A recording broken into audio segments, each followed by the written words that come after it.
আসন্ন ইউনিয়ন পরিষদ নির্বাচনকে সামনে রেখে কিশোরগঞ্জ সদর উপজেলার 11 নম্বর দানাপাটুলী ইউনিয়নে জমে উঠতে শুরু করেছে নির্বাচনী আমেজ। সম্ভাব্য চেয়ারম্যান প্রার্থী বিএনপি নেতা আবুল বাশার এলাজ ও অন্যদিকে কিশোরগঞ্জ জেলা যুবদলের শ্রম বিষয়ক সম্পাদক আজিজুল হক পারভেজ পৃথক গণসংযোগ ও মতবিনিময় সভা করেছেন। শনিবার দুপুরে ইউনিয়নের বিভিন্ন গ্রাম ও বাজার এলাকায় গণসংযোগ করেন আবুল বাশার এলাজ। এ সময় তিনি স্থানীয় বাসিন্দা, ব্যবসায়ী, কৃষক ও তরুণদের সঙ্গে কথা বলে তাদের বিভিন্ন সমস্যা ও প্রত্যাশার কথা শোনেন। গণসংযোগকালে এলাজ বলেন, নির্বাচিত হওয়ার সুযোগ পেলে রাস্তাঘাট, সেতু কালভার্ট, শিক্ষা, কৃষি, সামাজিক নিরাপত্তা ও জনসেবামূলক কার্যক্রমকে অগ্রাধিকার দেবেন।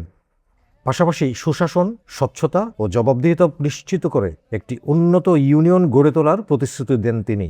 আমি যদি আগামী দিনে নির্বাচিত হতে পারি, এই ইউনিয়নের অবকাঠামোগুলো, রাস্তাঘাট, স্কুল, মাদ্রাসা এবং বৈষম্যতা যাহা আছে সকলেই আমি দূর করার চেষ্টা করব।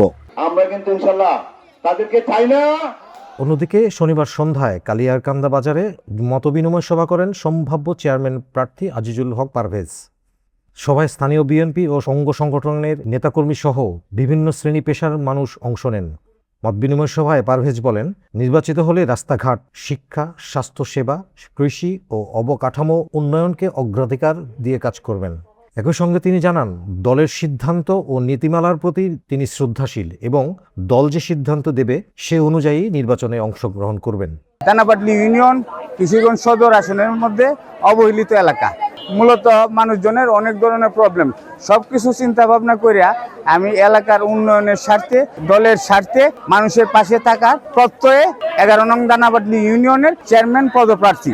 স্থানীয়দের দাবি, যোগাযোগ ব্যবস্থা, কৃষি, শিক্ষা ও স্বাস্থ্যসেবা সহ বিভিন্ন সমস্যার দ্রুত সমাধান প্রয়োজন।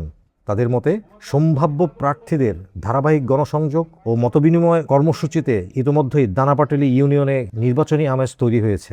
এখন দেখার বিষয়, শেষ পর্যন্ত দলীয় সমর্থন ও ভোটারদের আস্থা কার দিকে ঝুঁকে পড়ে। দানাপাটুলী ইউনিয়নের নির্বাচনী মাঠে সম্ভাব্য প্রার্থীদের প্রচারণা আরও গতি পাবে বলেই মনে করছেন স্থানীয়রা। News desk, Kishoreganj press.